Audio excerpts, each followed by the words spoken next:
Oh, there's a button. Hit the button. It says I'm live. All right. Hello, everyone. Please confirm in chat if you can hear us. I forgot to hit a certain button, but I think it's working now.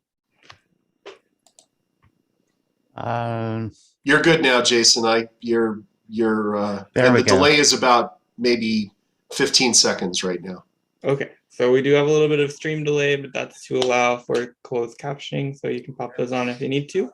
I will go ahead and get us started here. Let me find my windows again.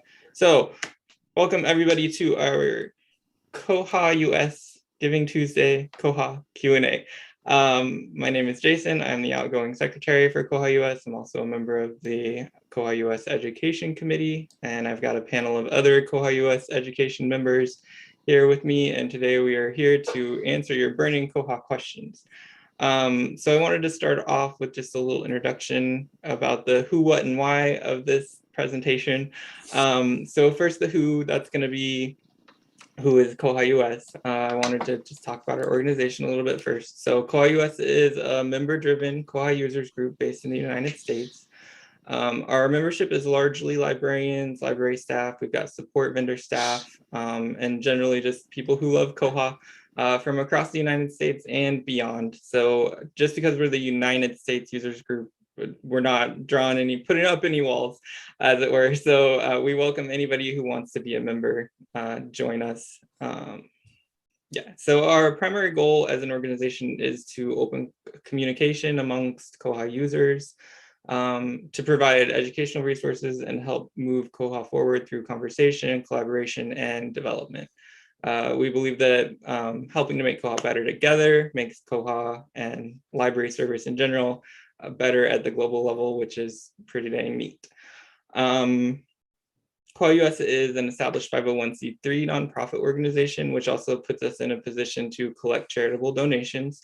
And then we can then share that wealth back out to the community, primarily by funding developments, but also by hosting educational events such as this. And we do have an annual conference. I will say that we try to keep our costs as low as possible. So like this event, the only real expense is the Zoom room that we paid for all year. Most of the money that we bring in through donations and membership and whatnot is going back to the community via development work. So that's the who. We're the who. The what is Giving Tuesday. So Giving Tuesday is a worldwide celebration of generosity. It always falls after immediately after Black Friday, and then after Cyber Monday comes Giving Tuesday. So today is the day to sort of celebrate kindness and generosity, to get away from the sort of capitalism that we were inundated with over the last several days, and remind people that people are here, and you should help people. So it's a good day to bring together people to support communities and causes by sharing resources, expertise, and kindness. So that's kind of why we're here today. We want to bring awareness to the cause, of course, to Giving Tuesday. So you can go to givingtuesday.org and see sort of other participating organizations, that sort of thing, and see other ways you can help out. For us, we wanted to give back kind of our knowledge of Koha. So we put together this question and answer session, and we hope that you find it useful. So I wanted to touch on just a little bit more on Giving Tuesday, what you can do. So of course, we'll accept your money. There's a link in the description below to our PayPal. If you want to give us money, we will put that towards Koha. But I wanted to focus more on the volunteerism aspect, because largely your time is more valuable than your money when it comes to Koha. If you can contribute yourself to the project, that's going to make it move further faster.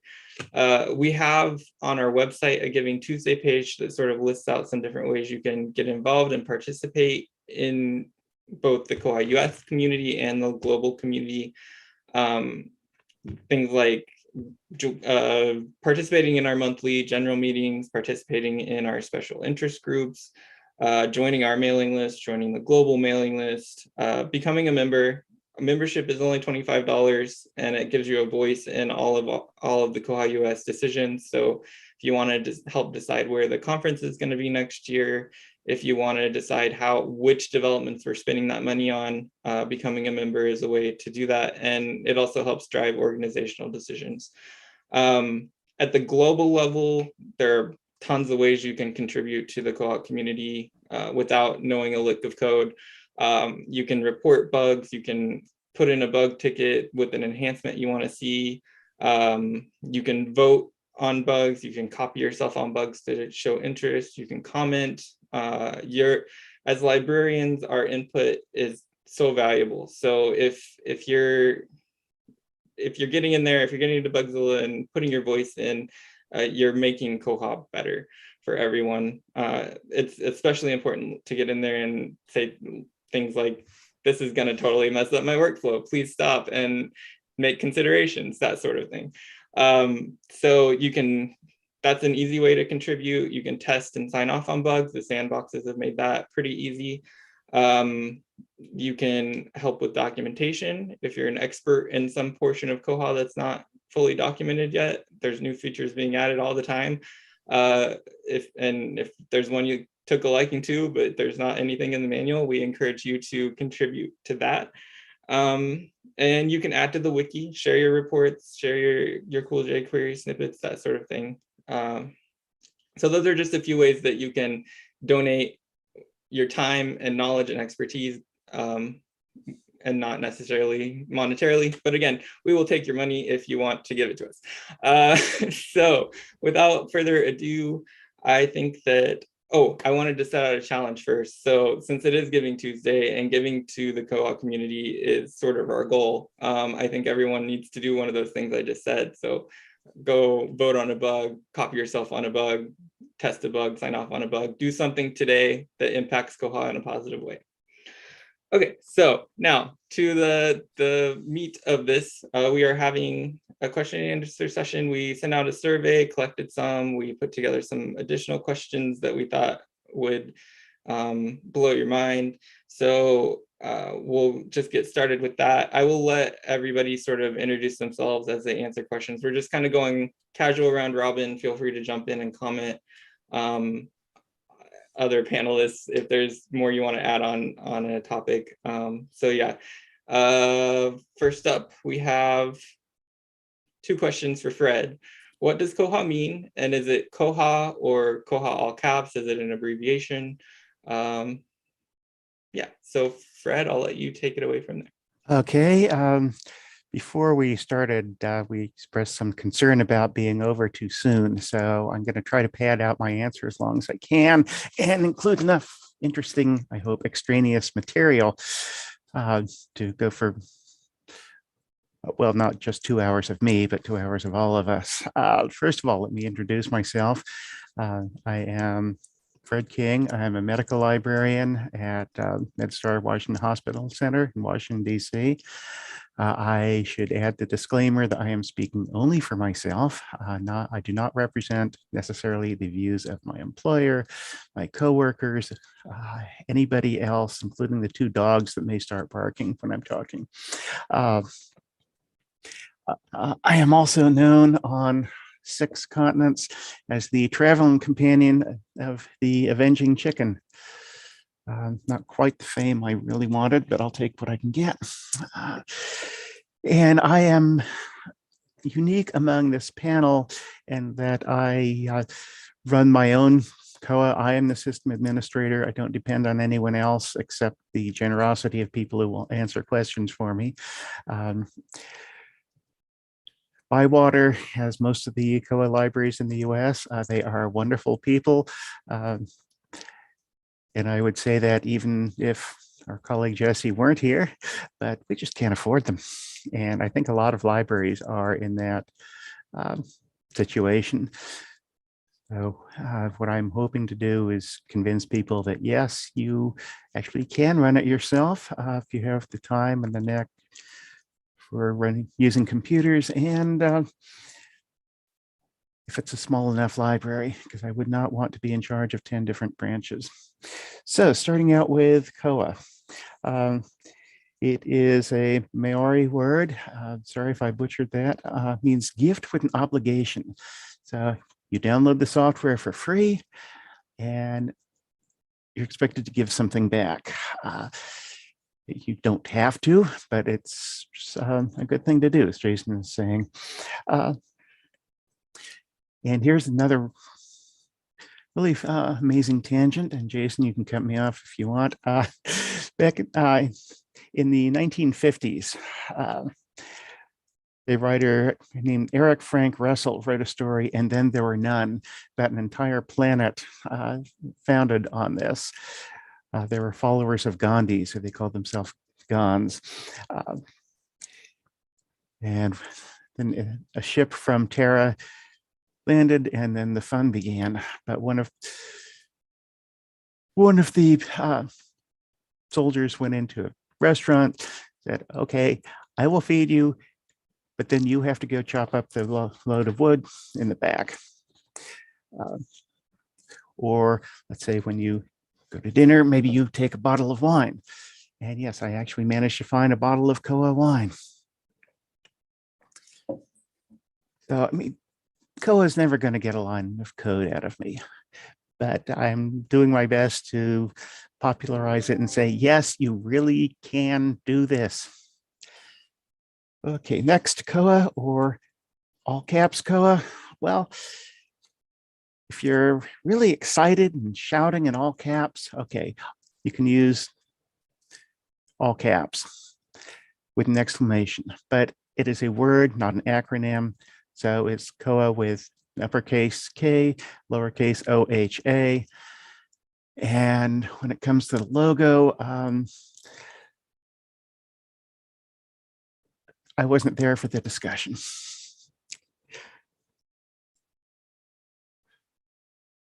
And that's about all I have to say. Anyone want to add something? The logo I know a little bit about. It's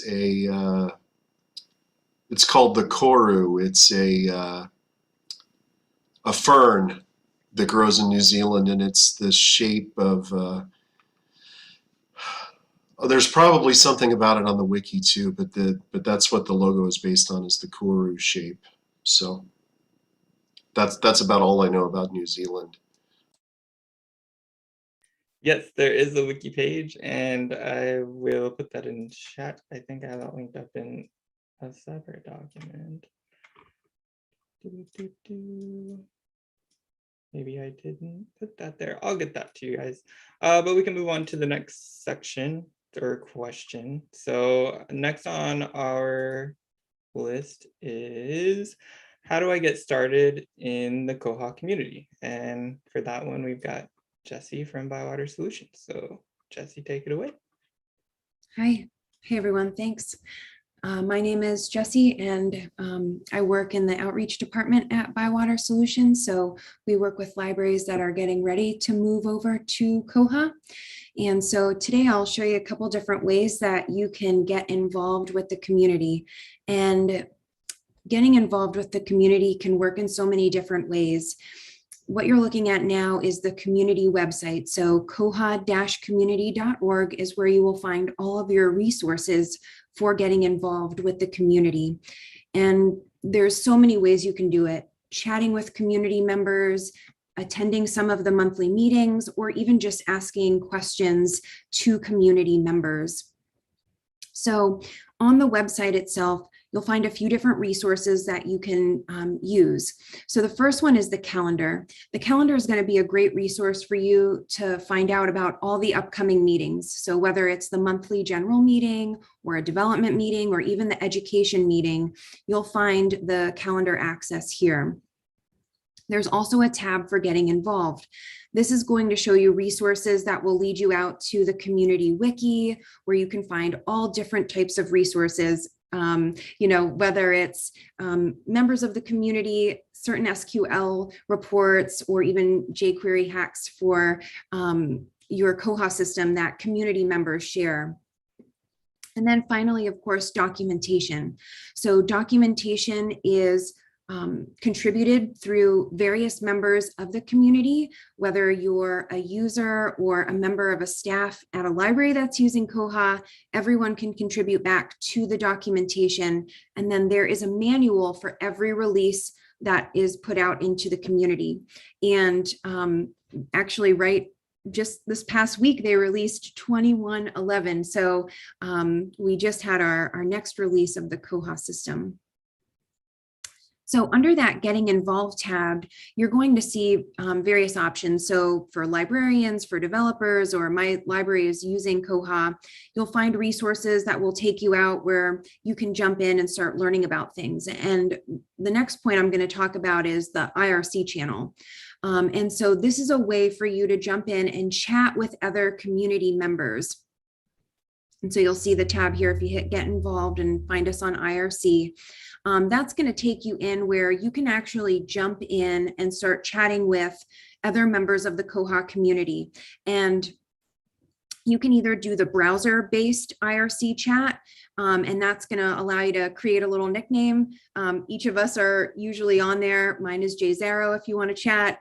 And then the channel is Koha, and that will take you in where you can chat with members of the Koha community, ask questions. This is where all of the meetings take place in Koha. So this is an easy way for you to get involved and just either lurk or give feedback to the community. You know, as Jason mentioned, it's so important to give feedback as a user, and this is a great place to start. There's also different platforms that you can use. If you don't want to do the browser-based chat, you can use several of these different ones. I like Colloquy, but there's different ones you can download and use to launch that IRC chat. There's also a great reference on the Koha wiki for the IRC channel. So if it's your first time getting involved, there's commands on there that you can use and how you can set up your nickname as well. There's also another great resource, and that has IRC regulars. So if you see those nicknames in there, this will at least give you their name and what they do in the community. And if you want, you can even add your name in there pretty easily to set things up. There's also a community Facebook page. So routinely we see everyone's name, but we don't usually get to see their face. So there's a resource out there where you can view some of the regulars in the Koha community. I also encourage you to take a look at when the next IRC meetings are coming up. So this will show you, you know, some of the next ones. The next general meeting will be in January, and then there's a development meeting that's coming up next week on December 8th. So you can see or attend any of those meetings. And then the calendar that we were mentioning, this is really nice because it pulls in both the general Koha calendar as well as koha-US's calendar. So you'll be able to see both koha-US meetings, SIG meetings, and the Koha general community. The last thing I'll just briefly talk about is Bugzilla. So this is another great way to get involved with the Koha community. The Koha community uses Bugzilla to track all different types of enhancements, changes, fixes that they want to see in Koha itself. You know, there's 2 major releases for Koha a year, and this is how they track all of those developments and enhancements. And we could talk about this in a whole nother question, but I wanted to bring this up as this is a great way to be involved. You know, you can see what people are suggesting to be in the next release. You can create an account if you want. It's free. That allows you to make comments on things. You know, Jason mentioned that a little bit earlier too, just about, you know, as a way for you to say, this does work at my library, or this would cause chaos if it happened and changed at our library. So that's the kind of feedback that they're looking for. You know, they want to know how librarians and staff are using Koha, and that's what truly makes it a great community piece. Thank you, Jessie. Next on the list is, what is a SIG? And I can start off by saying, or Lizette, I see you unmiked. I'll let you go. Okay, hi, I'm Lizette Shearer from the Latah County Library District in Moscow, Idaho. Can you hear me? Yep. Okay, my box wasn't lighting up on my screen, so I wanted to be sure. Okay, from the Latah County Library District in Moscow, Idaho. We're part of the Valnet Consortium. I'm also the am I still past president? Yes, voting hasn't finished. Okay, I'm past president for Koha-US, and I'm also the chair of the sysadmin special interest group. So we have a number of special interest groups, and they're all listed on our website. I was just pulling up the link when Jason said I could start. But we have a number of special interest groups, which are really just good ways where we can talk. Well, we have a mailing list for each group, as well as regular meetings. I'm just going to go ahead and share my screen here. And they're all like focused on a different aspect of Koha. So our very first one was acquisitions, which came out of the Portland conference, the international conference when it was in Portland, had an acquisitions roundtable, and they decided that they kind of wanted to continue that. And they've been meeting the third Tuesday of the month at 9 Pacific, noon Eastern, pretty much since then, or a couple months after. We also have a workspace and a mailing list for each one that are it's a Google group, which is great because people can ask questions on the mailing list too, even if they can't make the meetings, or if something comes up in between meetings, or they just want to talk about something at the next meeting. We have acquisitions, and each of these has kind of a description, a playlist of the videos, because they all get recorded and posted online. And then you can join the Google group here. You can also email info@koha-US.org if you want to join a group but have trouble with Google groups. Some workspaces don't allow you to join Google groups, but you can be added manually to get the emails. And so we have acquisitions, cataloging, circulation. Let's see, cataloging meets the first Thursday of the month. Circulation meets the first Tuesday of the month. The consortia group, which is, Bob, do you want to talk about that one? Yeah, I do. We're actually no longer on pause. We had a good meeting recently, and so we're going to resume an every other month schedule.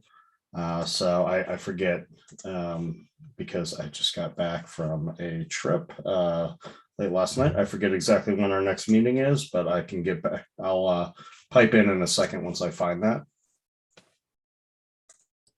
Sounds good. We've got a demo instance leader or SIG. We've got a demo instance that we can use for training and testing things out. That is donated by Bywater. Thank you very much for that. And we have a group that works on that instance so that we can use it to kind of show off Koha at events. Like our plan was to get it ready for ALA in 2020 originally, which got canceled. So hopefully for 2022. We've got the sysadmin SIG. We talk about usually report.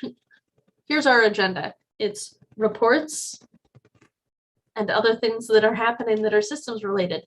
One of the things about the SIGs is they all, a lot of them interconnect. You know, like we might talk about something at sysadmin one day and at web dev the same week or the next week, I guess, because we meet the second Tuesday of the month at sysadmin, and web dev is the third Thursday of the month. They're kind of all over the place when they are, you know, we have a lot of meetings. We had to make sure they weren't overlapping. We use the same Zoom account for all of them, and we want people to be able to go to all of them if they wanted to, like Jason. I have an update. We haven't scheduled it. That's why I can't find it. Oh. So to be, you know, in all the places where we advertise these things, will be, once that's scheduled, we'll advertise it, but we're going to aim for a January meeting. Great. One of the really nice things about the SIGs is you can come and ask your questions. And a lot of times we end up, at least at the sysadmin and web dev, which are the ones I go to for the most part, we can often just like troubleshoot stuff during the meeting.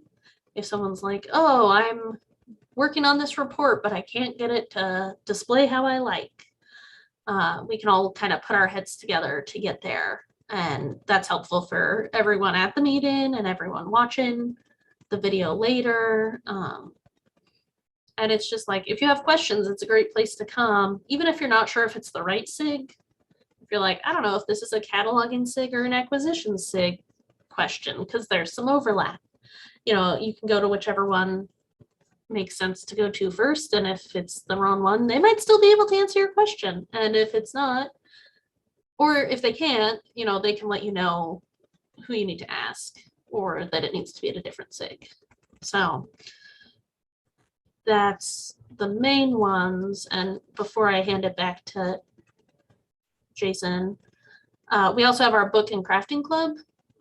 We meet once a month on the last Wednesday of the month. We did not meet last week because of Thanksgiving. But next month, actually, next month is the 29th. Yeah, we'll meet the 29th. It's at 5 Pacific, 8 Eastern. We work on crafts and talk about books. I don't know what the book is for next December. A lot of times, even if you haven't read the book, if you want to just come and talk and craft or not craft, talk about whatever books you're reading. This is actually what I've been making in Craft Club. It's part of my Halloween costume. Lots of painting and gluing for like all the Craft and Club meetings. I've been working on that. So that's my part of SIGs. Jason? Actually, I have something I can add. The cataloging club, or SIG, sorry, is a whole lot of fun and meets this Thursday at, let's see, 8 Pacific, 11 Eastern. Everyone is welcome. You don't have to be a cataloger. You don't have to be a real cataloger. I just pretend to be one. So join us.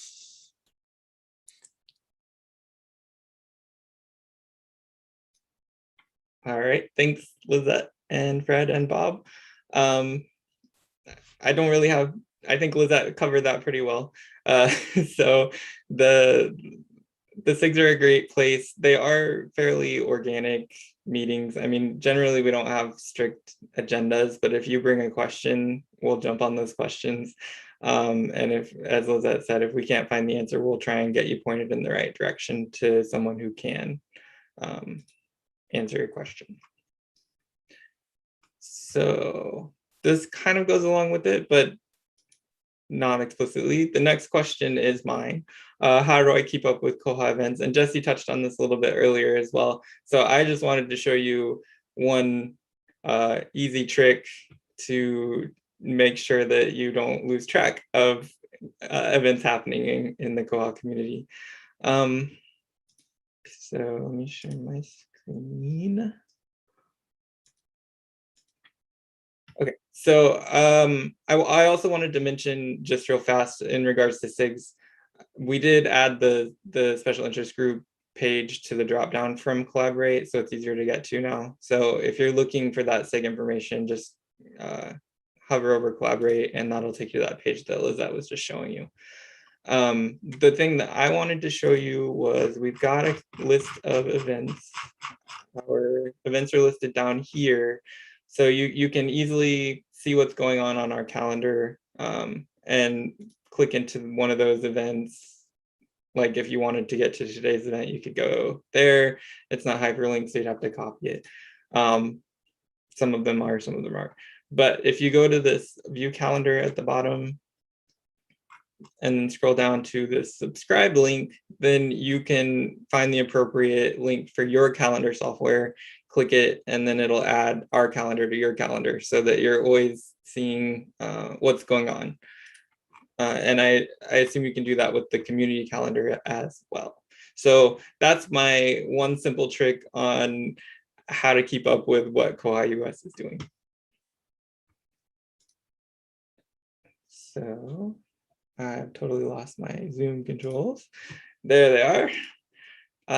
So the next question on the list is, I believe for Fred, it's why aren't there official well done videos for using Koha? And I paraphrased the question that was submitted, but that gets you the gist.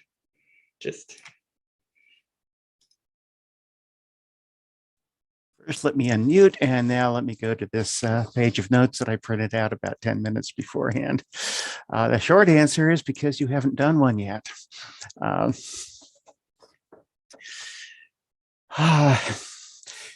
Is their videos take a while to make, and they have to be squeezed in with the rest of your life. I don't think that any of the vendors would be really interested in putting out one on how to install Koha from the Ubuntu command line, because that's what they do for a living. And I saw a few others that I didn't think were great, so I did one. And it took me about 4 months. I had to do all the screenshots, then I had to do narration, then my computer died and I had to rebuild it. Okay, that's not going to happen every time. And I also had to learn the software. If we find the software, I use One-Shot Video, which is open source, and Audacity for recording, and something called Wondershare for a lot of other things. That's the only one I had to pay for. So, and I have a few other videos that I presented at the koha-US conference earlier, sometime this year. Again, those took a while, and there's a big differential between the music and then the audio that got very quiet, and then the music again. So I'm going to have to even that out, unless, of course, it is something that wakes up the audience at the end and knows, so know that this is over and something interesting is coming. So what I've been working on for the last, I'm not sure how many months, is the second part of setting up Koha. The first one ended up at the Koha main menu page. This one's about setting up libraries, setting up items, item types, patrons, all that. See, I put everything together, did a rough draft. It was horrible. I sort of ran out of things to save, so clearly I'm going to have to cut out some stuff. I also ended up getting a new microphone because this one keeps going. This one is highly directional, so you won't see the won't hear the computer that's about 3 feet away from me. Of course, it does make me feel like a radio announcer. But yeah, we've got plenty of time. News coming to you on the sub-ether wave band around the galaxy, around the clock. Now, with a big hello to all intelligent life forms everywhere. And the rest of you guys, the secret is to bang the rocks together. So eventually I'm going to have everything linked from the Avenging Chicken website, avengingchicken.online. It's under handbooks, manuals, etc. And every time I think I'm going to have a week or so to actually concentrate on it, something new comes up. So just to summarize, those videos don't exist because you haven't made them yet. And it's not a non-trivial process to make videos. Yeah, but you see, I took up 5 minutes of our 2 hours. If I'd said that would only be what, 10 seconds? So yeah. As somebody that makes videos, can I jump in and say a few things? Please do. Okay. First off, let me find the link here, and I'm going to put it in the YouTube chat. There is a Koha Community YouTube page, and I just put the link in the YouTube chat for that. And there are a lot of great resources there. What I wouldn't do if I was looking for videos on Koha is I wouldn't just go straight to YouTube and do a search, because YouTube remembers everything that's ever been published on YouTube. And you're going to find some videos that are probably old and outdated. You want to find videos that are going to match the version of Koha that you're using. That's, I think, the biggest challenge with doing videos, like a video on Koha installation, is since there are 2 major upgrades a year, it's very likely that there are going to be changes in the process of installing Koha twice a year. And so, like Fred said, it's not a trivial, making a video is not, it's not incredibly difficult, but it is time consuming to get it right and to have something, you know, the question I think was initially, why aren't there official well done videos for using Koha? Official means that there would have to be some sort of Koha authority. I should point out, by the way, but since I've already started talking, I'm George Williams. I am the Next Search Catalog Coordinator at Northeast Kansas Library System, up there in the corner, the highlighted part of Kansas. And I was the Koha-US president in, what, 2019? Something like that. It was a couple of years ago. But Christopher Brannon and I do an every other week video for Koha-US, and I will put the link to the Koha-US YouTube page in the chat on YouTube as well. You know, we do a video every other week, and it does take us a bit of time to get together an idea and figure out how we're going to record it. We don't spend a whole lot of time on it, but it does take up a bit of our time every week. And so, since there is no central authority in Koha, Koha doesn't belong to a company, it doesn't belong to one library, it belongs to everybody. And so, since there is no central, you know, Koha authority, it's hard to have an official video for something that is so organically and purposefully decentralized. And then the idea of making a quality video, of having a high quality professional video made by, you know, librarians is, you know, you get a librarian quality video from librarians. So I would say that, but there are a lot of good resources out there. The community page is a good place to look.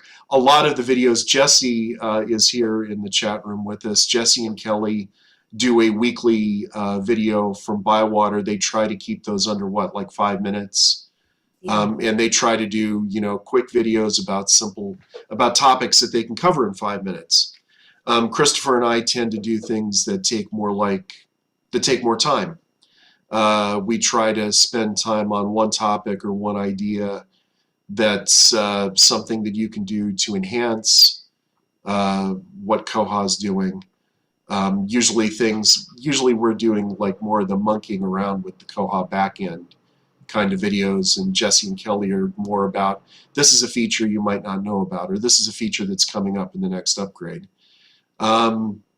I would also add that, you know, the Koha on the community's webpage, all of the presentations from the 2020 conference are available there in New Zealand. The 2021 conference is coming up in Islamabad in a couple of weeks. I'm sure that the videos from that conference will be on the community's webpage. All of the Koha-US conferences where we've done video recordings, those videos are available on the Koha-US page on YouTube. The quality of those videos varies. In 2017, we were new to recording conferences, and so I know that my presentations from the 2017 conference are audio and a black screen for 45 minutes, which is not the most enjoyable video experience. But there is a lot of good content out there. And the trick is, you know, figuring out what your source is, knowing that it's a good source. It's like anything. It's like any, it's like vetting any source. You know, you've got to know what the source is and whether or not it's going to be quality, and then making sure that the video is something that applies to the version of Koha that you're using. I've also been looking in the chat on YouTube, and David Nind, who is the documentation, I believe David is still the documentation manager for the Koha community.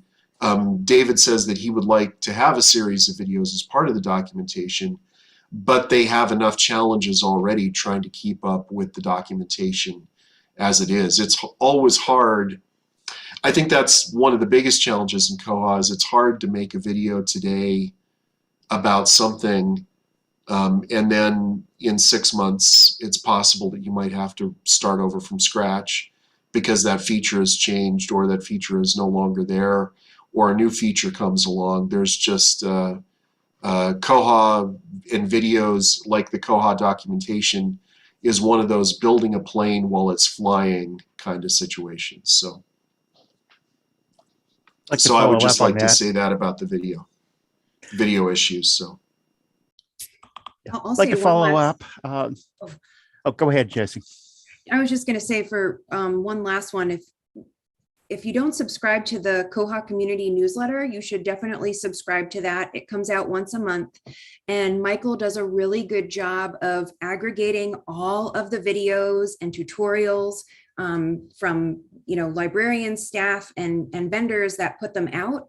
So if you jump into like the Koha tips and tricks, you'll see all different types of videos and tutorials and blog posts from various people. PTFS Europe puts out great ones, and it's just a great resource, and those are some really good videos. So definitely sign up for that, and that'll keep track of a lot of the good ones that are coming out.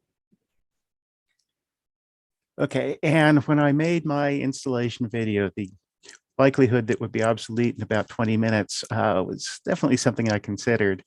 But I think what I'm doing is so basic that the things won't change significantly for a version or two. But yeah, probably something I'm going to have to redo, which is great because I found a way of doing much better screenshots.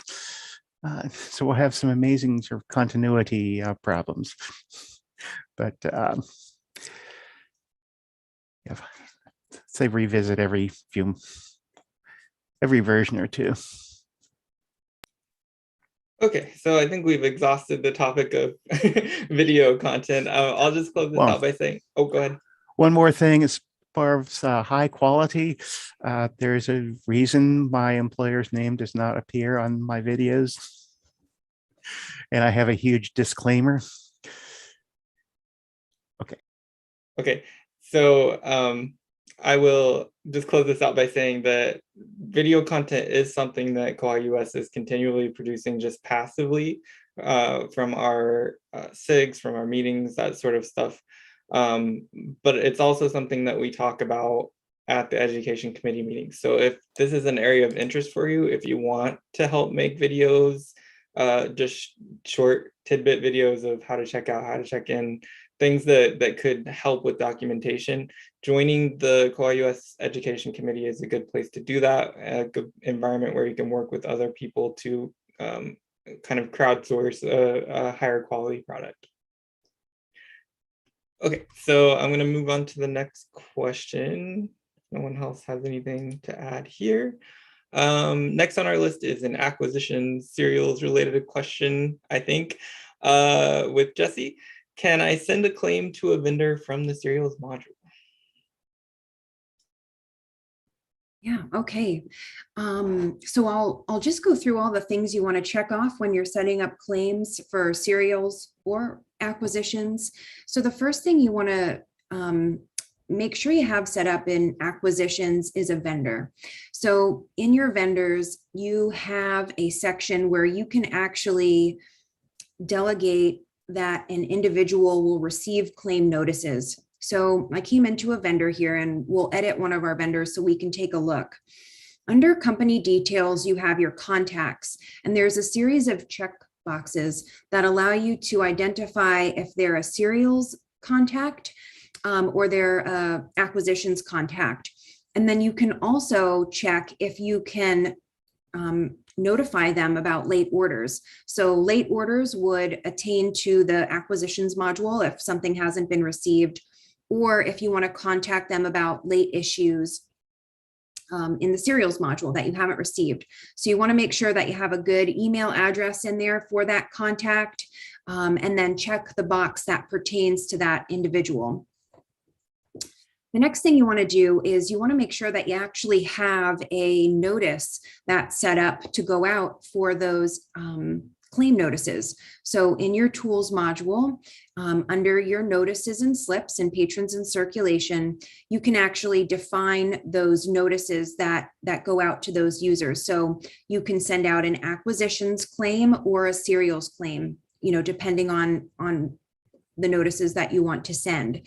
And you can set that up. We'll do the serials claim for this example, to send out an email. So when we come in here, you can customize your message that will send in the subject, and then of course identify what you want to add into that notice. So if, on the left-hand side here, if we come down a little bit and go down to our bookseller information, that's going to allow us to pull in any of the vendor details. So, their name, their address, location, and then of course you can customize what you want to appear in that notice that goes out. So, the title, the subscription, the serial information, making sure you pull in, the volume, the number, and the issue, and then of course the status.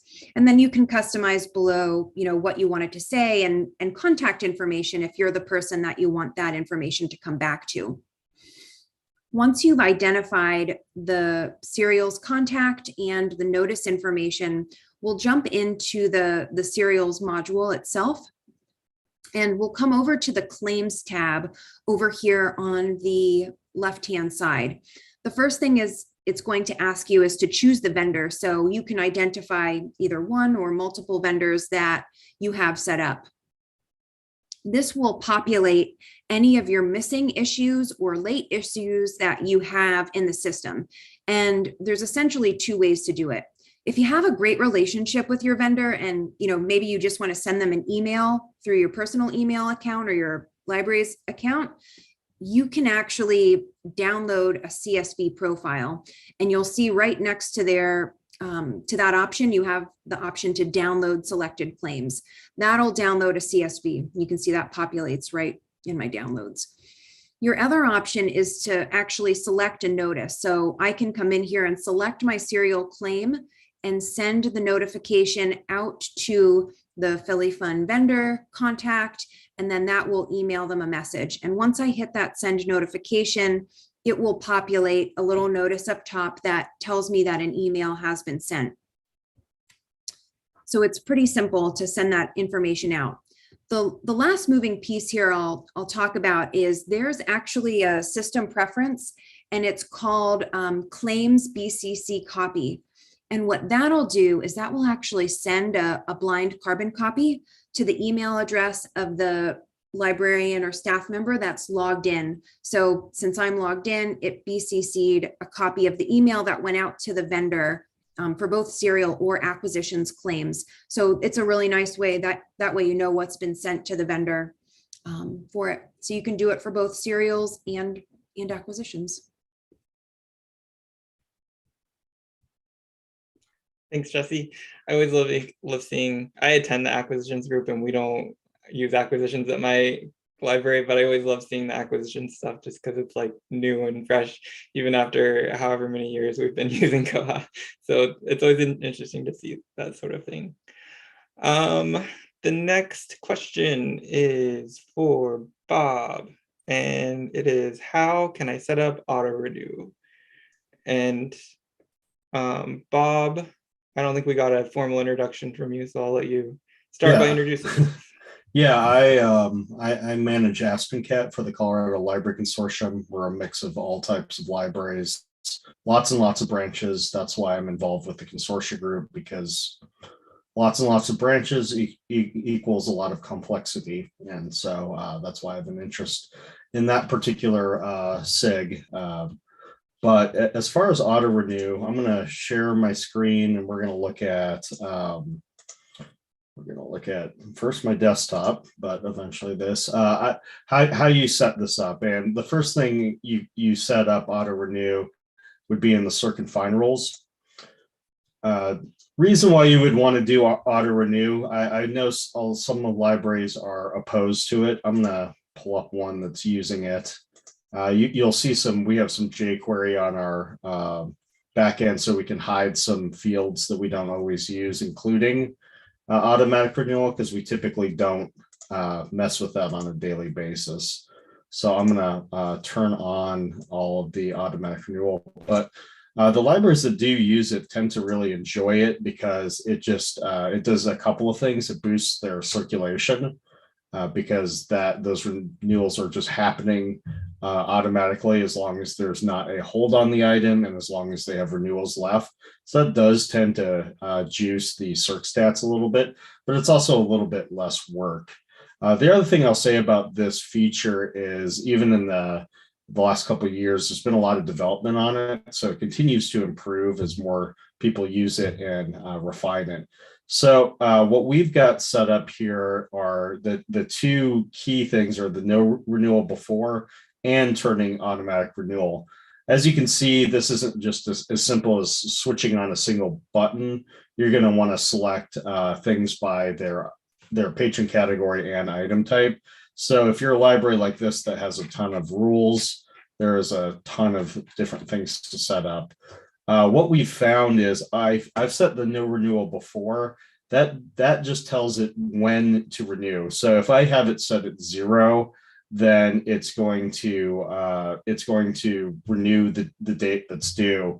We've actually had better luck putting in a value before, because then what happens is, just the way the crons might be organized on when notices go out, you might get a notice saying your item is due, and then a couple hours later get a notice saying your item has been renewed, which patrons don't tend to like, getting multiple conflicting notices. So that's one way to avoid that, is to make it so it's actually renewing prior to that renewal.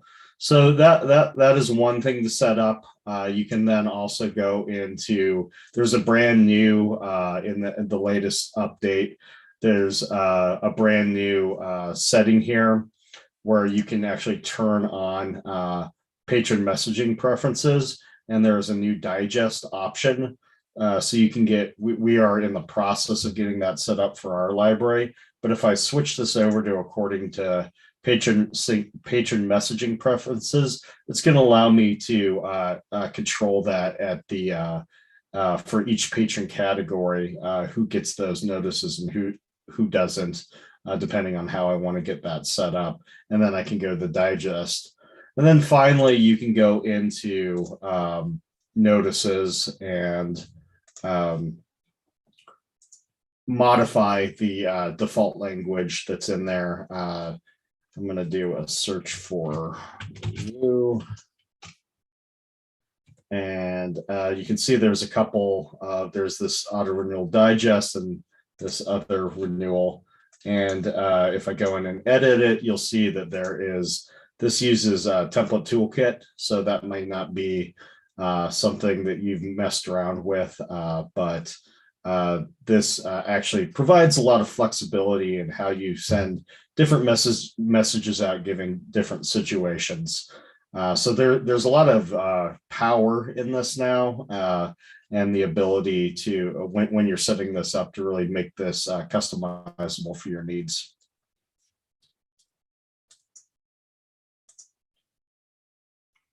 Again, something that my consortium isn't using, but I think it's nice that it's customizable enough we could turn it on by branch and that sort of thing. I love when features work for free consortia. Yeah, we have a lot of libraries, and probably about 20% of them use auto renewal and the others don't. And it's, you can set it up either way depending on those needs. So here's a question, like a live question. We weren't expecting live questions, really. Dun, dun, dun. What's the no auto renew after in the circulation matrix? I have never used that, so it's a while since I've said it. But what I believe, and Jesse might know the answer, but what I believe that does is it'll cut it off. Just like when you're setting, if you have somebody, like we have schools that close for a year, so often they want to set hard dates that can't be checked out past. I think in that case, then you would also set your auto renewal to that date, so it doesn't renew past that hard date. Okay. Is my recollection, but I have not messed with that as of yet. That makes total sense. All right, thanks, Bob. Next up on our question list is, how do I set up a patron attribute and make it required? And this one is going to Lizette. Yes. So, oh gosh, share my screen. So in the most recent version of Koha that we updated to, at least, which is 2105, they actually made this easier. You used to have to mess about with the required fields, and it was kind of awkward if like different libraries had different patron attribute types. But so what you would do is in Koha, you'd go to administration, patron attribute types, and then you could make a new patron attribute types, although currently it's not turned on, so I can maybe turn it on real quick.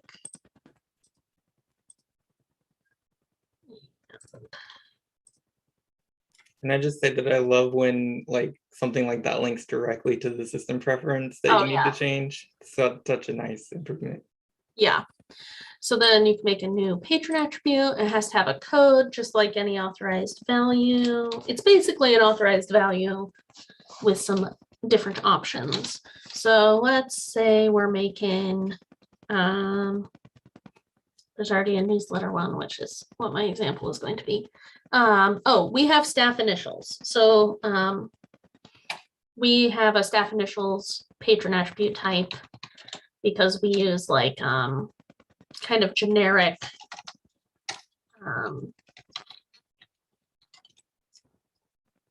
logins for our circulation desks in our consortium.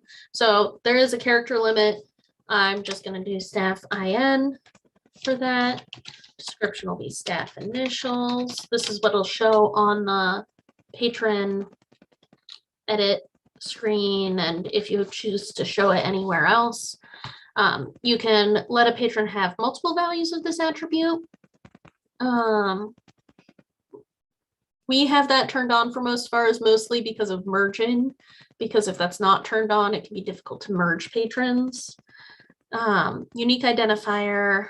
So that one is like if you want each record to have its own unique one, not something that can be repeated. So like I think our schools have talked about like putting a school ID in, so you could search by their school ID in addition to their library card. So like if you were doing something like that, you'd want that to be a unique identifier, so you could check that box. You can have it display in the patron details in the OPAC, and if it is available, you can have it be editable in the OPAC too, so that patrons could edit it if it was something that you wanted them to be able to do. You can make it searchable, and you can make it mandatory when creating or editing a patron. So if you add an attribute and make it mandatory, if you go back and edit an old patron, you do have to be able, you have to set something in there for that to work. And you can decide, you can, I'm just gonna do a bunch of these so I can show some examples. Display in patron's information brief. So then on the patron screen, it would show you where what is selected there. You can also use an authorized value category to make a drop down.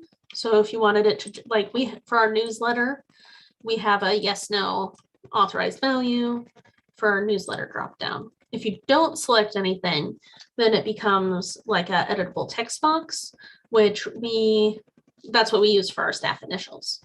You can also set it to specific libraries. And if you set it to like just like maybe Westwood High School wants to put in their student numbers as a unique identifier, then you could select Westwood High School and set it up that way, and it would only show for them and only be required for them.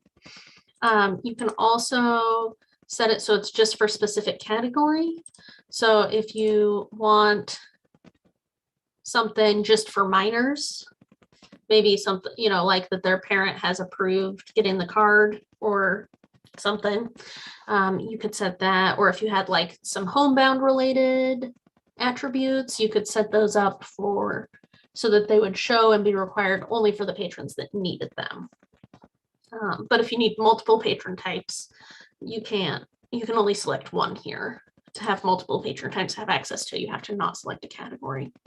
And then the class has to do with some organization that you can do in the patron attributes. Here, let me make that not big anymore. Where you can kind of set similar things together by setting up a class, and it'll group those patron attributes together. So if you're using a lot of patron attributes, it can be a way to set up different systems. So why don't we go see, we'll just make a new adult patron. So the attributes and identifiers show up down here. If you use that PA class, put something in there, then it'll make like its own box, like one of these for the items that have that class. So again, that could be good if you're trying to like do a lot of different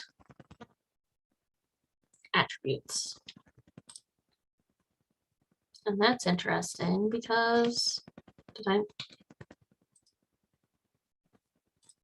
because I set it to a branch limitation when I was talking about that. Okay, so that one didn't show up on the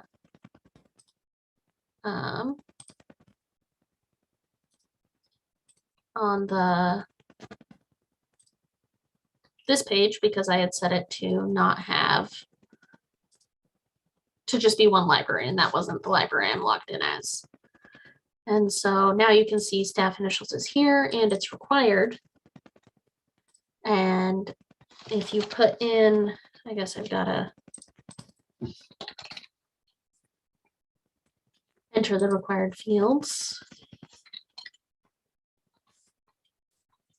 And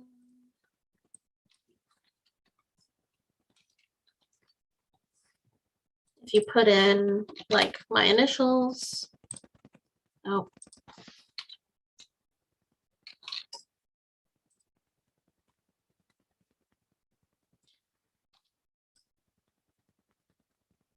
we use Frosty at my library for all of our things, so I'm not surprised that there's also a Frosty in here already. So here it shows the staff initials, and it also shows it in the brief over here. And then if we go to demo.koha.org,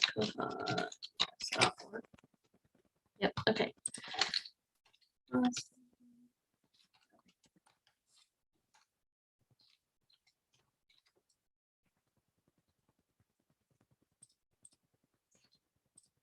Okay, under your personal details, you can see staff initials, and it's editable here because we have it set up that it can be both displayed and edited on the patron side.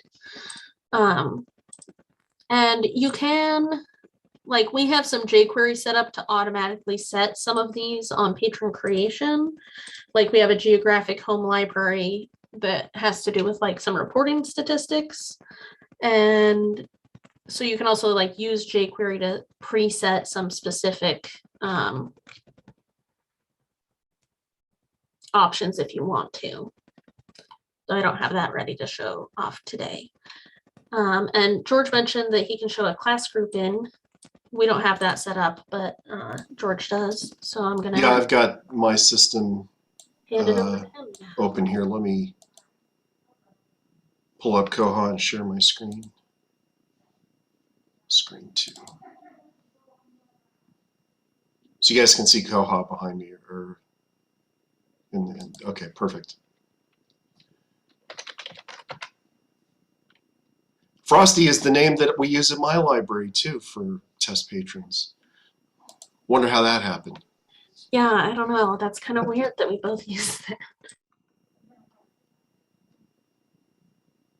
So not only do we use the classes, but I also use jQuery to move them around. So if you create a class, it creates a box like this where the different attributes are grouped together with a label on them. So we have like holds contact as one class, school, permissions, there's a whole bunch of those, collection agency preferences, receipt preferences is a new one. So they all, normally they all fit underneath in with the library management stuff. Or in this additional attributes, they'll fit into here. But I've got some jQuery that's moved some of them into different places in the system. But we use a lot of them because we have 50 libraries all using Koha. And so this gives each library kind of a different way to set flags and do statistical reporting on patrons, and to have little notes pop up when they're checking things in and out. So one of them is notifications. So when a hold slip is printed at a library, it'll say on there what the patron's preferred way of being contacted about a hold is. Things like that. You can do all kinds of things with the patron extended attributes. So. Excellent. Thank you, Lizette and George. I don't use those classes, but I've jotted it down every time I've seen it shown off and then not revisited it. So maybe this is the time. This is the one. Next question we've got is, what's the difference between lists and carts in the OPAC? And George is going to answer that one for us. I should have just left my screen share on. Let me go back here. I think the question was specifically about the OPAC. So I've got a patron. I'm logged in as Martin Frosty in the OPAC. And, Fred did a nice Douglas Adams quote. So let me just look up Douglas. So I'm just going to do a search.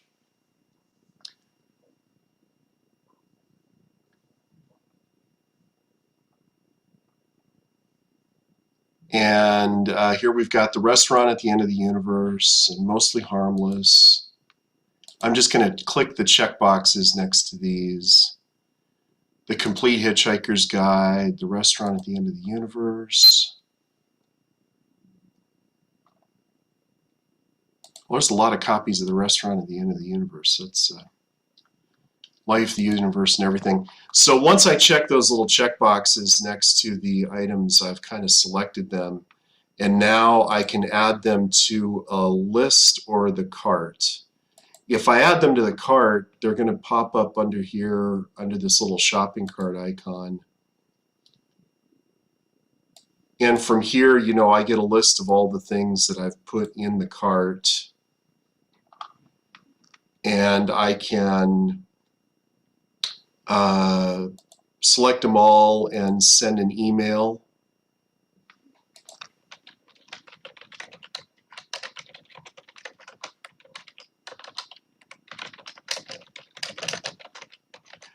Once they're in the cart, I can send an email. I can email the list of items to an email address. I can download them. Well, that doesn't show up very well, does it? I can download the MARC records from just these items, and they'll download to my machine. I can empty the cart and close it. I can place a hold on all of these things, which is really one of the most convenient things I can think of to do. I can just easily go in and now I've got a hold placed on each one of those items that's in the cart. And they're all still going to be in the cart. They'll be in the cart until one of two things happens. I can select them and remove. I don't have to select all of them, but I can say, let's say I want to ditch this one. I can remove that one from the cart. So that's one way to get things out of the cart, is just go through and remove them, or I can select all of them and remove them, or I can do empty and close, which will take everything out of the cart, and now the cart is currently empty. But let me go and do another search and put some more things in there. Those things, the thing about the cart is that the cart is temporary. So here we've got Chitty Chitty Bang Bang by Ian Fleming. Here we've got some James Bond movies. Let me add those back to the cart, add to the cart. The other thing that'll get things out of the cart, so I've got 4 things in there now. The other thing that'll get things out of the cart is if I close the browser. Once I close the browser, if I go back,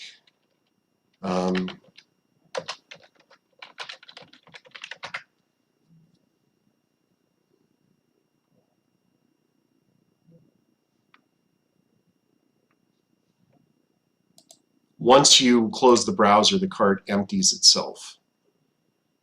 And let's see, I need to find, I want to log back into that same account now. Let me find the library card number for this borrower.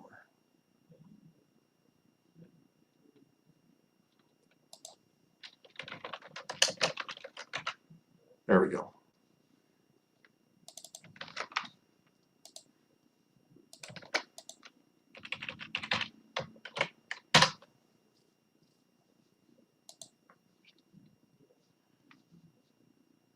So the cart's, you know, once you close the browser, once you empty the cart, it's empty.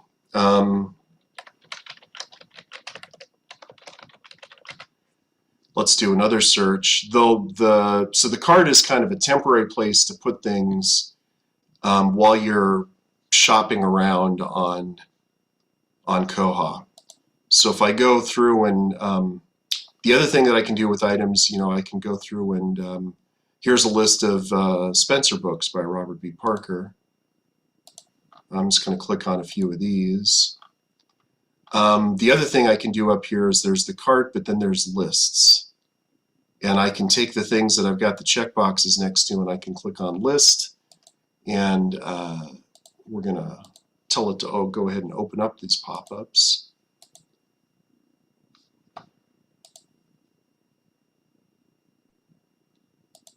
Always allow pop-ups, come on.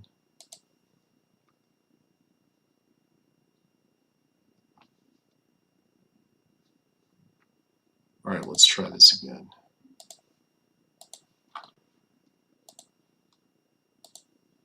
There we go.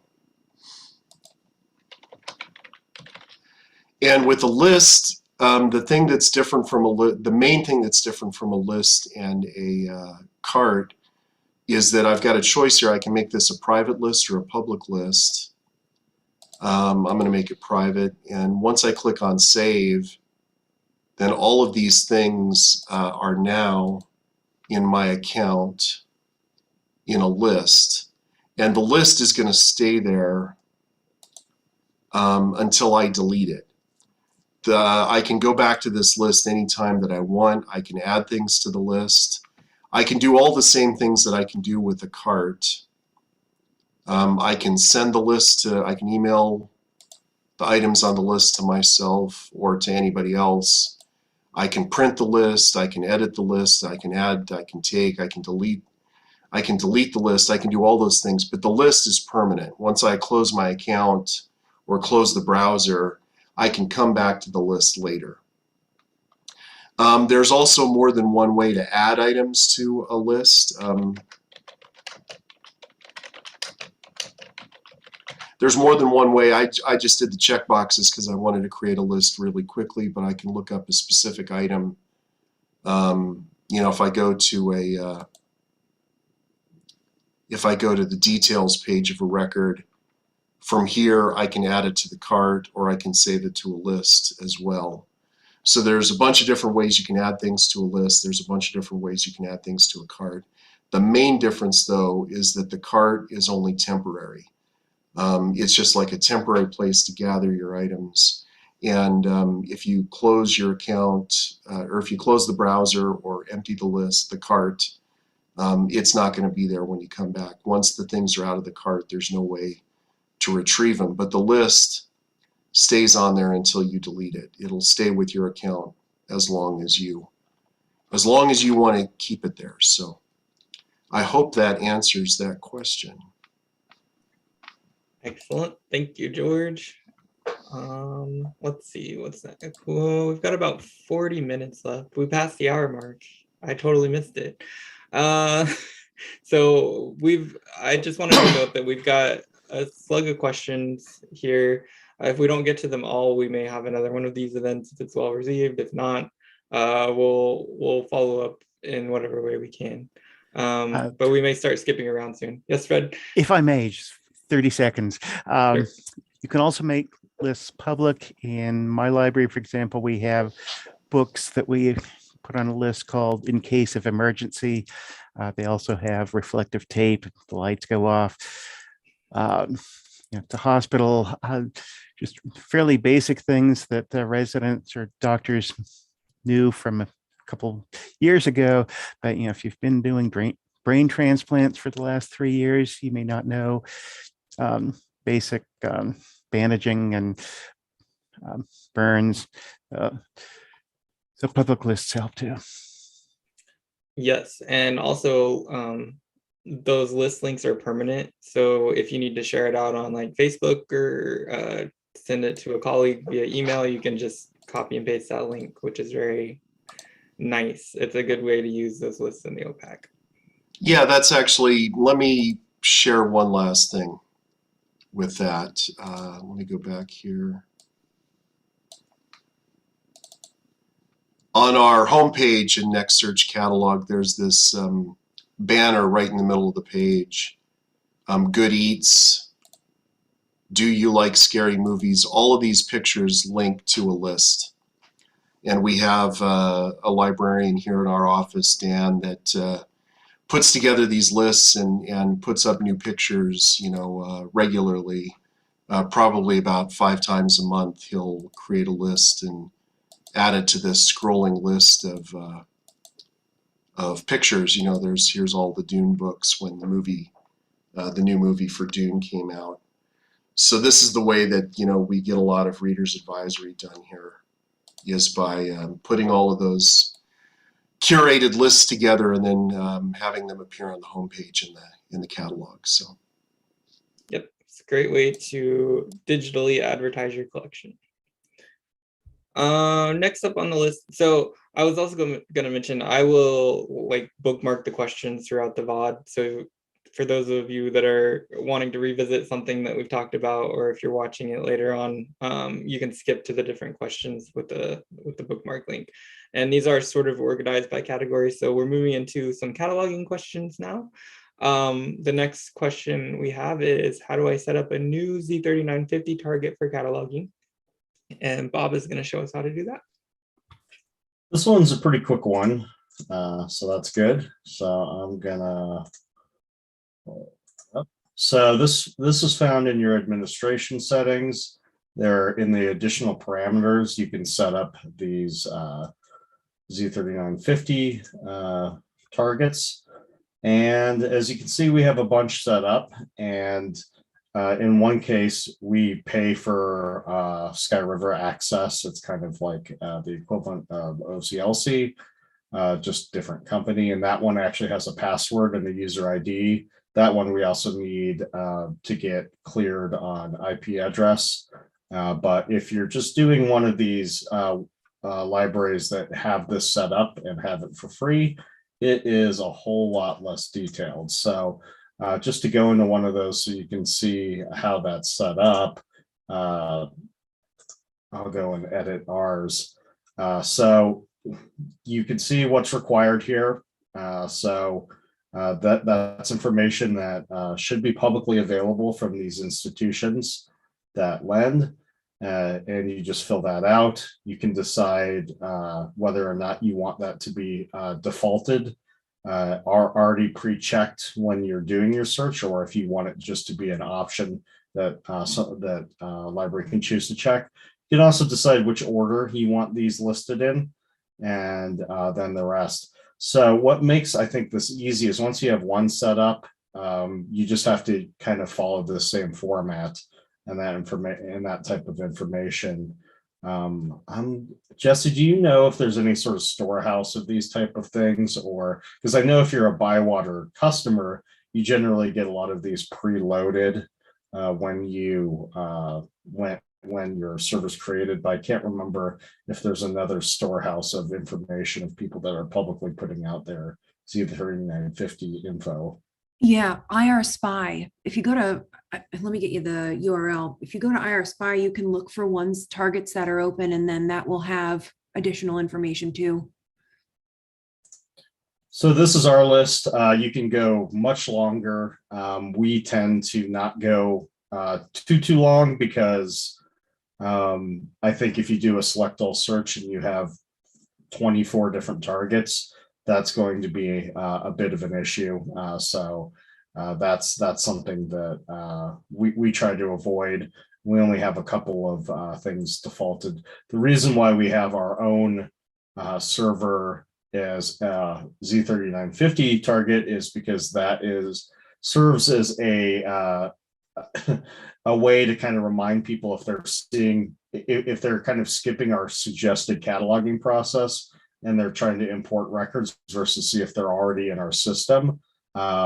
We don't want duplicates. So that will then hopefully remind them, oh, it's already in the system. I skipped the step where I looked for it in our system and I could just add items versus create a duplicate record. I just want to say that when Bob talked about, putting his own catalog in the Z3950 searches, I thought it was a brilliant idea, and I did it the next day in our system. It's a great way to remind people that it's already here. Why are you trying to get another one? And so this is the website that Jesse suggested to find different targets. And so I have not messed with this, so I'm not going to demo this too much, but looks like we could add ours up to that if we wanted to. And if others wanted our host of poor and duplicate records, they could search through our massive database, but with lots of mistakes. But I will probably spare people that option. And let me jump in. So if you want to complete the challenge I set forth earlier and add something to the wiki, there is a wiki page. I put that in the YouTube chat of open Z3950 sources. So if you want to put your catalog in there, that's specific to Koha. And then if you want to comment on a bug that I submitted about how great it would be for Mana to be the go-to source for Z3950 targets that we could just pull in without looking them up. So if you want to like, subscribe, comment on that bug, I think it would be a great addition to Koha. All right, I'm done plugging things. We'll move on to the next question, which is, can you edit the fast ad cataloging template? And I think Jesse was going to do that one.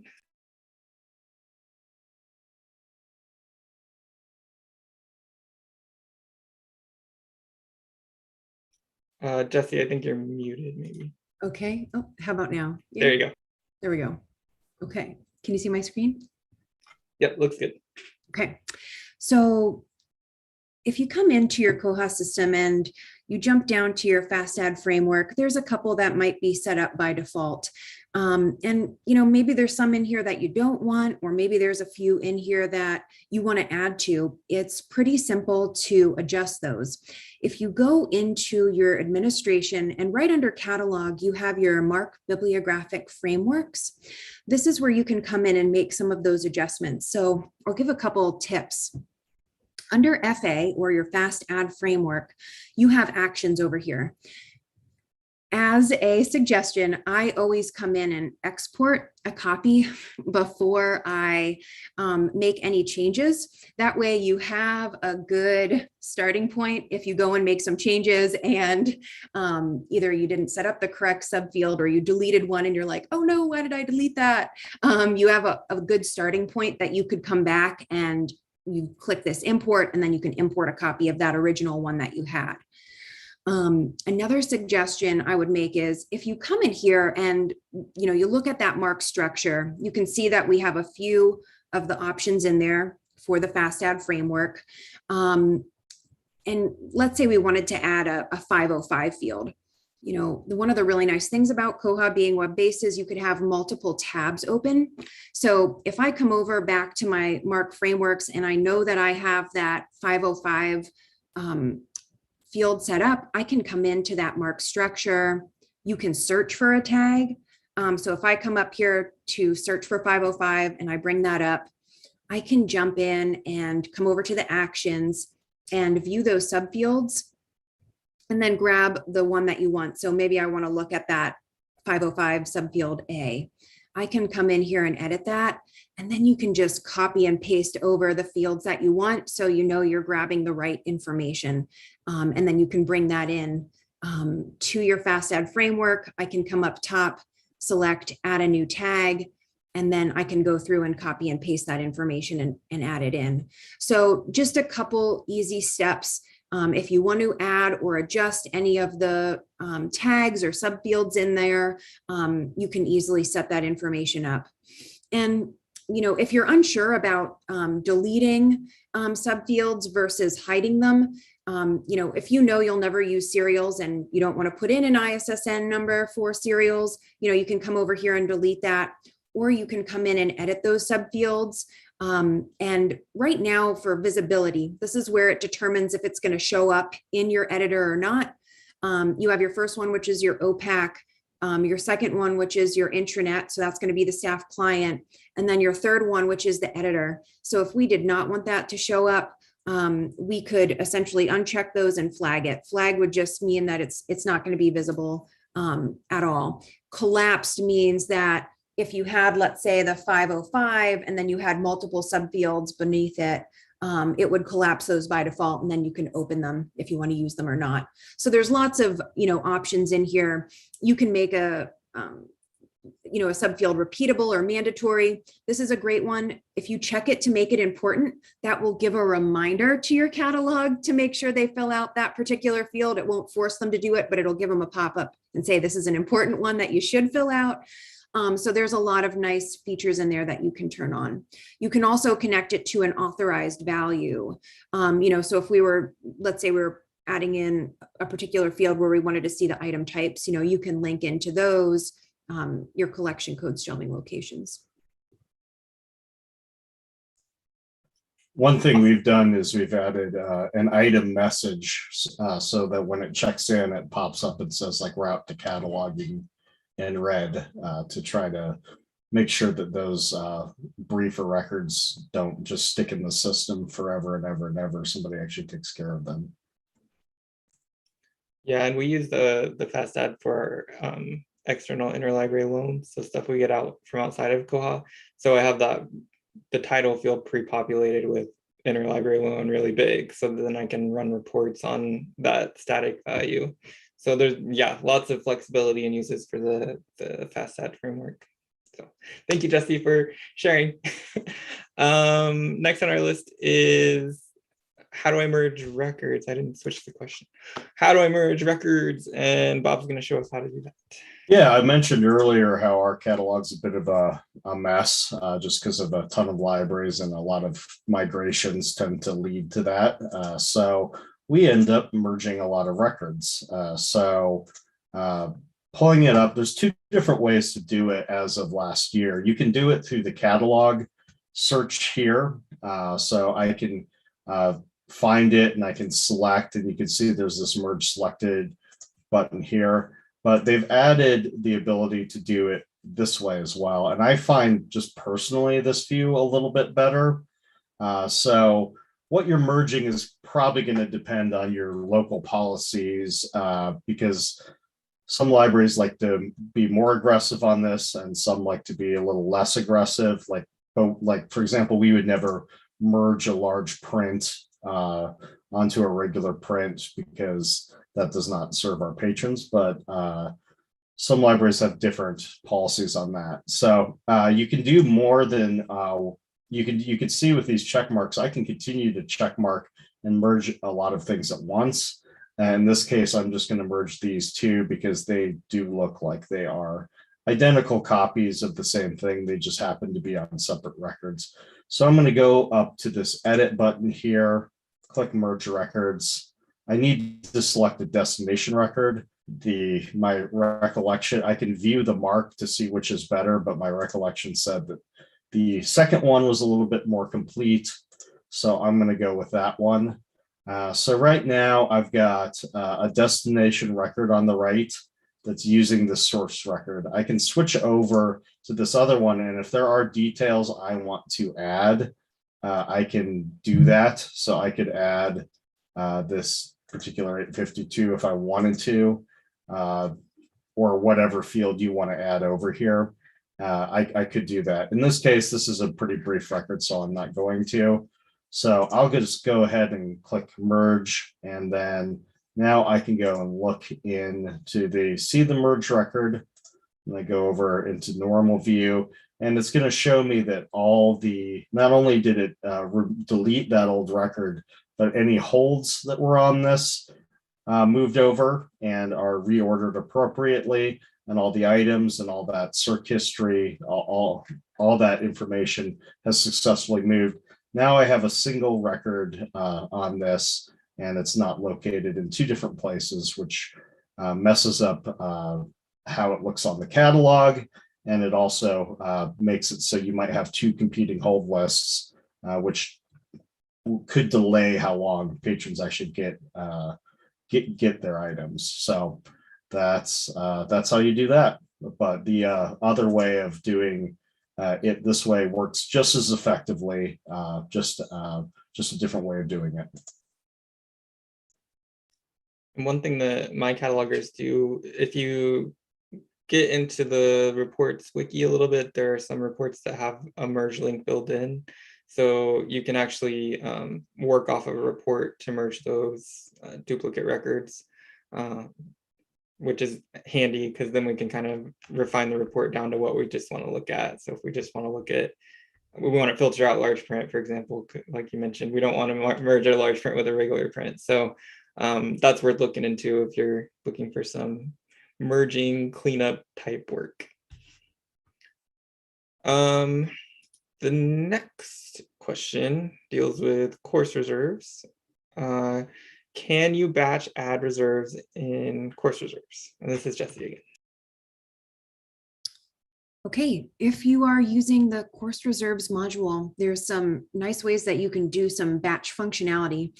And we're just looking at the course reserves page, when you first get here. So I can see we have 3 courses that are entered in there. And so you can also batch remove reserves. So there's some functionality that allows you to do that, but we'll focus on batch adding. So when we come into the course itself, we can see the course is set up. It has a name, a course number, a department, an instructor, and the status is active. If the status is active, that means it's visible on the OPAC. Students can search, users can find what they're looking for.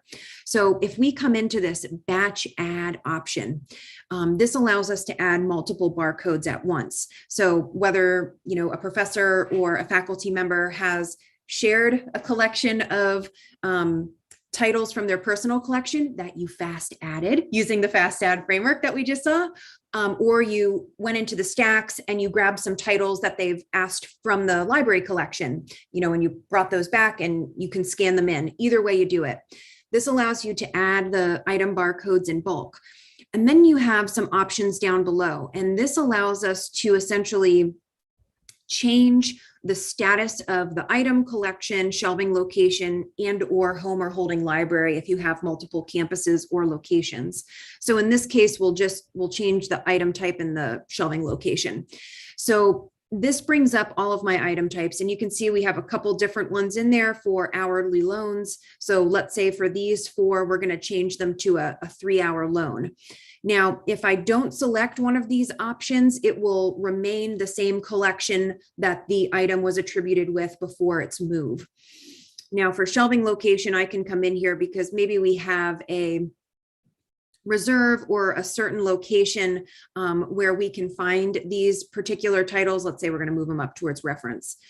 We can change that. Maybe you have a reserve shelving location, or some people even put them at the circ desk. You can set those up. And then finally, you have options for staff or public note. And then that allows you to add in any additional information about the move. Once you're done, you come down to the bottom and hit that submit. And then that will take you to a screen where you can see those results have been added. So it will show you the following items have been updated in bulk. So I don't have to go through and add, one barcode one at a time. So if we come back now and we view that course, we can see that the item has been changed. So we have 3 hours for all 3 of those, and then the location was changed for reference. Now, if we look at collection, you'll notice it still remains that it's unchanged. And that same thing goes for the home and the holding library. So it's just a quick and easy way for you to essentially update that information instead of having to do it one by one. And for those of you that might have already read the 2111 release notes, in 2111, you can add an item list bib to course reserves. You don't have to have an item anymore. So for electronic resources, that's a long time in coming. It's like Christmas morning when you get to look at all of those release notes. You get so excited. Brilliant. And I love this. I don't know why I keep commenting on Jesse's stuff. I guess it just gets me excited. We've got one academic and we don't use course reserves, but we're ramping up to use this for displays. So we're going to start keeping lists of our new items and our on display books in the course reserves module. And these sort of batch operations are going to make that a lot smoother. That's awesome. All right. So next, I think I'm next. George is next. How do I use a report from the wiki? So you guys should see Koha again, right? Yep, looks good. All right. A lot of times, especially for people that are new, somebody will tell them, oh, there's a report out there on the wiki. And so for new people, that can be, you might as well have just told them that that there's a report on Mars. They'll probably figure it out, but I thought it would be nice to have a little more help. So I went to reports, and then I went to saved reports. We have a ton of reports at Nichols, so it takes a second or two for it to load. But over here on the left, you'll see this little link that says Koha Report Library. If we click on that, it'll open in a separate window. And on the Koha Community wiki, there's this huge collection of reports that other people have written that are here for you to borrow and use. There's more than just reports here. There's a lot of instructions for how to write reports, how to create a link in a report, how to set runtime parameters, how to get data from a report into a MARC record. Here's a fun section on how to use a report to generate a barcode that you can actually scan with a barcode scanner when you get your report output. So there's a ton of stuff on this page. And some of the reports have been divided off into separate pages. There's a page for reports for holds. There's a page for reports about patrons. And there's a page for reports about circulation. But to get a report off of the wiki, let's just find one here and say, let's say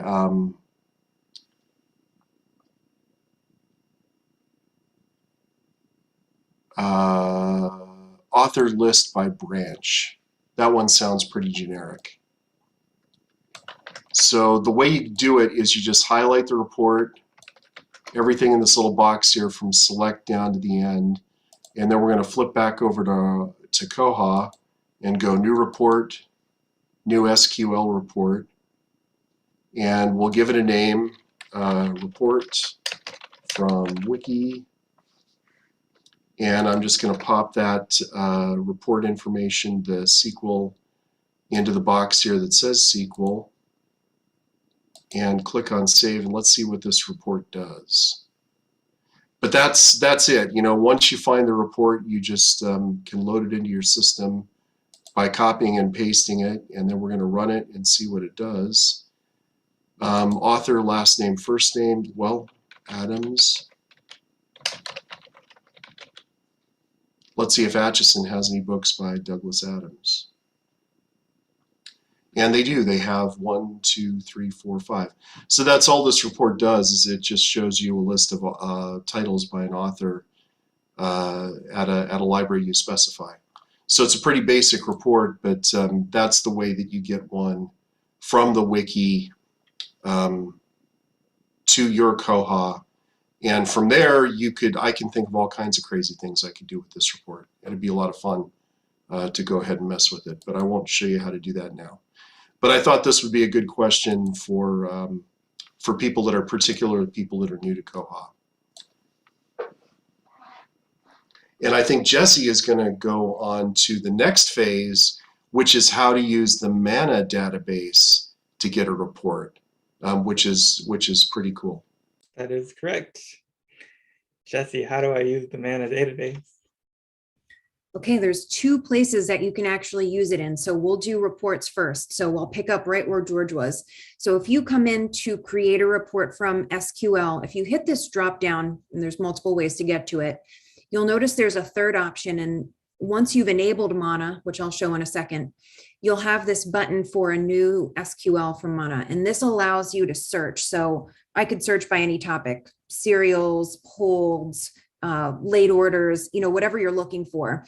And once you do that search, it's almost like a Z3950 search. It's searching other reports that have been contributed back to the MANA database, and then it brings those back. So in essence, you're importing a copy of that report into your Koha system. And so this allows you to kind of look through. In some cases, people are really good about putting notes in their reports, so you can see exactly what they do. And, you know, this allows you to kind of take a look at, you know, is this exactly what I'm looking for in the system? So let's say we were looking for a list of holds that were canceled by branch and date range. Over on the right-hand side, I can click that import button, and then that's going to bring that report in. And first, it gives you a view where you can just see the report itself. And then you can make the decision if this is what you want, you can delete it or you can edit it. Now, again, I'm not going to go into all the details of creating these reports, but if you like to essentially read yours in a specific way, you know, you can come down here and clean some of it up. They don't always come over, you know, in a view that you like. So you can come in here and, you know, kind of clean up that information, add columns that you may want, you know, close out spaces where there's some spaces, and then update that SQL. So it gives you a good starting point, and then you can make any adjustments to those reports that you want. The other place that you'll see it is in the serials module. And this actually allows you to bring in prediction patterns. And if you have done serials before, you know prediction patterns are unique snowflakes. So this is actually a really great starting place. And so what I'll do, just to show you how you import them quickly, I'll make a copy of this serial that I already have set up for New England Journal of Medicine. So after you fill out your basic information, connect it to a record, you know, decide, you know, the information, grace periods, item types, we'll move into the second page, which is the serials planning. So this is where you're setting up, you know, the publication date, the frequency, your numbering pattern. So if it's found in the MANA database, it's looking at that ISSN and title, I can say show results. And so now this will bring in other subscriptions that are in there, and you might see other languages. So I can see French and I can see American titles, and this allows me to essentially, import that information right in. So I can hit that import, it brings that information in. If I show my advanced pattern, I can see it down below. And I know the New England Journal of Medicine is, half the year it has one volume and then it resets again and the next volume sets. So it's filling in all of that information for you. And then essentially all you need to do is bring in your, volume and number that you're starting with, fill in your first issue publication date and subscription start date. So there's two really great areas where you can use that Mana database. And if you haven't set it up before, in administration, you can come in and essentially set it up and share your content with the Mana database. So you can actually share what you've created, whether it's reports or serial prediction patterns. So it's kind of a neat way, again, to be part of the community. Jesse, is it correct that if we've never been set up on that before, there is still a little bit of back-end work that needs done? Yep. I have a blog post that we can share too that walks through the process and a link to the manual, and I'll put that in chat. Okay, and we'll pass that over to the YouTube. Here's a Mana question. If I share stuff with Mana, does it automatically share all of my stuff, or do I get to choose what's shared? You get to choose what's shared. So you can, in the beginning, when the Mana database was being created, the community asked for users if they wanted to share all of your prediction patterns or all of your reports that you had. And that's kind of how the initial database was created. BibLibre over in France was the vendor that worked on, setting all of that information up. But now you can pick and choose. Like if you have, a couple prediction patterns that are great and you want to share those, you can do that. And then the same thing with reports. You may have, 400 or 500 reports and you don't want to share all of them because sometimes you create them because you're testing things in the system. You can just pick and choose which ones you want to share. All right, thank you. Our last reports related question is, how can you organize reports? And Bob's going to show us that. Yeah, there's if you're importing all these reports, you're probably going to want to group them together, particularly if you have multiple branches. So I'm going to show you what ours looks like from the admin side, which is you'll be able. Let me. Oh no, it's doing a thing where it's blocking my ability. Hold on. I'm getting an error where the top of my screen is completely cut off. So I will recreate this. Bear with me 1 second. But what you can do is you can group these into both groups and subgroups. Get screen. Bring that over. We can try this again.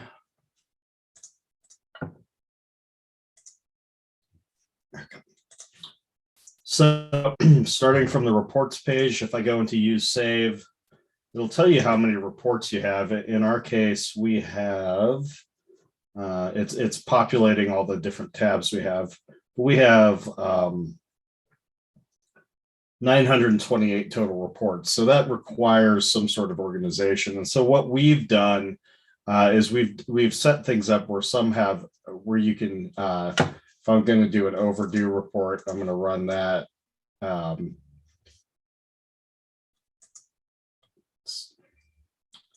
Then you do a drop-down menu, but we also have all these different branch options as well. So you can group that, and I'm gonna you can group that in your admin settings. So or if you're creating a new report, it makes it really easy to do that, but that can be managed in your authorized values. And I'll just type in report, and there's the groups and the subgroups, and these can be branch limited as well. So this is something for us that we have some groups of libraries, so we make those viewable. just to those groups, and then other things we hide from other libraries. Now, there's a list of all reports. You can see all of them, but it just makes it easier to go into those things. So the view from, if I set my library to someone else's, is going to be a little bit different because of those branch limitations. Instead of getting that massive dose of all the options, I'm just getting a few options here. So I can just find my custom reports here, or I can look at the interlibrary reports, and then I could do just look at just finds reports or something like that using these subgroups. And if I'm creating a new report, this is where it gives you the option where I can select an existing code, or I can create something new. And I can do the same with the subgroup. But if I'm going to do that, it's important that if I'm using branch limitations, I do go in and make those branch limitations available for those new reports. Otherwise, you're going to get a situation in which all of a sudden those tabs are showing for everybody. So that might be unique if you have lots of branches like we do, but you can manage these not just by branches, but subjects, things like that. So confession time, I didn't know you could branch limit those. So now I'm going to start setting branch limits and then tell people that I just cleaned out 700 reports and they're still going to be there. They don't need to know. All right. Yeah, and they can still find them on the, if they go to the all, they can still scroll through or do a search there, so they're there. But it could definitely make it a little easier to highlight what you want the libraries to actually look at those running reports. In a previous version, limiting by branch did make them invisible at a different library, but that changed like in Koha 3.14. So. All right, well, I've learned at least 3 new things today, so that was my goal. I didn't really want to have a YouTube live stream for anyone else but me, so thanks, everybody. We have a few more questions left. I think we're going to skip down to the questions about upgrades first, just because I know that one, the first one specifically came in on the form, so I know we wanted to touch on it.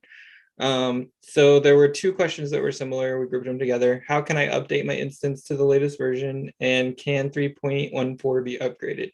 And I'm not going to say that guy's name, but he submitted the question. And so I wanted to put that in there. I put Fred's name next to this question because he's the only person on the call that kind of maintains his own database, and he's been chatting in the side chat here with me saying he might not be the best person and he's going to end up asking the Koha list how to do it. So well, I will tell you, I have upgraded previous versions. You just have to go into the command line and just do the general, for me, Ubuntu upgrade, sudo apt-get apt-get update, and then apt-get upgrade, and it will leave koha-common behind. So what I discovered recently is you have to specifically say which version you want to upgrade to. And that's fairly easy to find because I did. And then I think it's just install Koha Common. What I'm having a problem with is that I didn't make notes on this because I forgot I was going to answer this. It requires one file that is not available.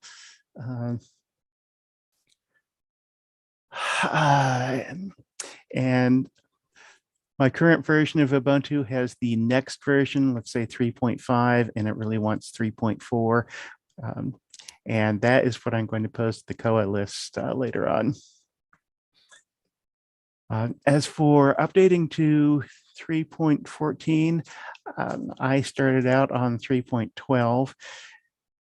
And I don't remember how many versions I let go before I tried to update again. and just try install Koha Common. I have skipped several versions, maybe not 3 point something, and it would install, let's say, 1705, 1711, 18, 19.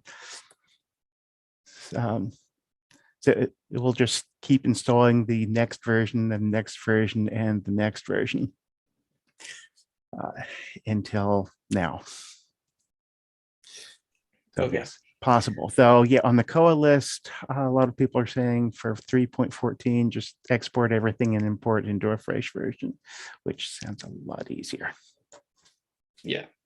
And I did put some of those commands that Fred was talking about are on the wiki, and I put the direct link to that in the chat. So that resource is out there on the wiki. But I also want to encourage people that are out there kind of playing with Koha on their own, trying to set it up, trying to keep it up to date.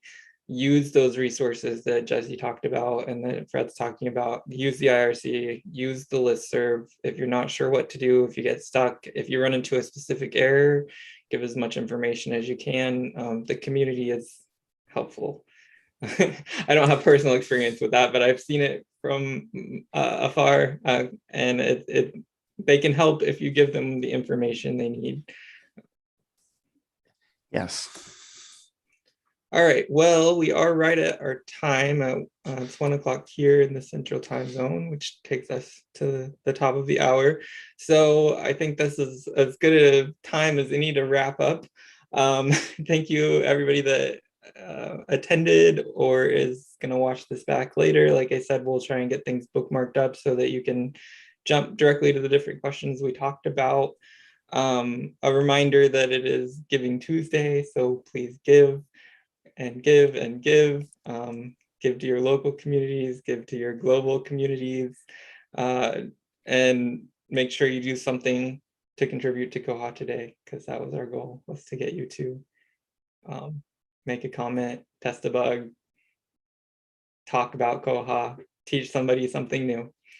Anything else from the panel in closing? It's This was easier than fun. it looks, and there are a lot of people to help you. I had fun doing this. We should do it again seems like there's something going on in April, right? Yeah, so we do want feedback on this as well. If you enjoyed this, please put it in the YouTube comments. If you're watching this later, add it to the YouTube comment. Sorry. We have Library Giving Day in April, which a few years ago we did a Kohathon, which was a huge undertaking in April. So we're thinking we may just kind of keep up this sort of shorter, less intensive to organize event. So if you liked this, please let us know. If you didn't like this, please let us know that too. Let us know how we can better provide answers and contribute to the community. And join us at a SIG if you want, if you have unanswered questions. This coming Thursday. Yes, check our calendar for upcoming events. And even if you can't make the SIG meetings, you can ask questions to the mailing lists, either the SIG mailing list or the Koha general mailing list or the koha-US mailing lists. There's a lot out there, and people are great about giving answers.